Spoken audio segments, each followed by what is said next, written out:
আমি অটো চালাই, auto driver, main রাস্তায় অটো চালাই। তো আমাদের জন্য অটোর জন্য একটা সার্ভিস রাস্তা দেওয়া হয়েছে। তো এই সার্ভিস রাস্তায় আপনার দোকান বসা বা কোম্পানির গাড়ি পার্কিং করা, তখন আমরা এই রাস্তাটা ইউজ করতে পারি না। তো আমাদের বাধ্য হয়ে হাই রাস্তায় উঠতে হয়। আর যখন হাই রাস্তায় উঠি তখন পুলিশে আমাদের ধরে, পুলিশে ধরে 2600 টাকা নিয়ে যায়, কোনো কথা শুনে না যে আমার ফ্যামিলির সমস্যা বা আমার সমস্যা বিদায়িত অটো নিয়ে বাইর হওয়া, কিন্তু ওরা কোনো কথা শুনবে না। টাকা ওদেরকে দিতেই হবে, টাকা দেও সব কিছু মাপ, টাকা ছাড়া কোনো কথা নেই। টাকা দিলে সব কিছু বৈধ হয়ে যায়, আর টাকা না দিলে আমাদেরকে ধরে নিয়ে যায়, আমাদের গাড়ি নিয়ে যায়।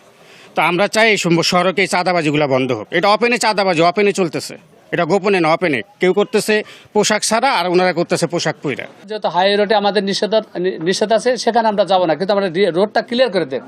আর এখানে আমাদের গরিব মানুষের যারা অটো কিনছে তাদের উপর মামলা মোকদ্দমা দেওয়া হচ্ছে, কিন্তু সাধারণ যারা ব্যবসা, যারা এখান থেকে যারা অটো রিক্সা বানাচ্ছে তাদের ওখানে বন্ধ না করে আমাদের এই সাধারণ গরিবের কাছে এত জুলুম কেন?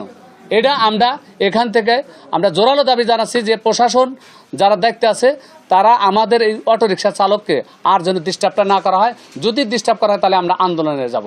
আমরা যারা মেহনতি শ্রমিক, আমরা যারা খেটে খাওয়া মানুষ, আমাদের যারা অটো চালক, এটা একটা সেবামূলক প্রতিষ্ঠান, এখান থেকে তাদেরকে নীরবে সেখানে চাঁদা নেওয়া হচ্ছে। অর্থাৎ এই চাঁদাটা কোথায় যাচ্ছে, কে করছে, এটা আপনারা সবাই জানেন। এটা প্রশাসন সরাসরি এখানে ইনভলভ হয়ে সেখান থেকে আমাদের এই শ্রমিকের থেকে চাঁদাটা নেওয়া হচ্ছে। অর্থাৎ এই চাঁদাটা বন্ধ করতে হবে এবং ফুটপাত এটা মুক্ত করতে হবে, এবং কি যে কোম্পানির গাড়িগুলো এখান থেকে সরে দিতে হবে, আমার লিঙ্ক রোড ক্লিয়ার করে দিতে হবে। আমরা এই দাবি জানাচ্ছি, আমাদের এই ক্লিয়ার করে দিলে আমরা আমাদের কোনো এই চলাচলের আর কোনো বিঘ্ন ঘটবে না।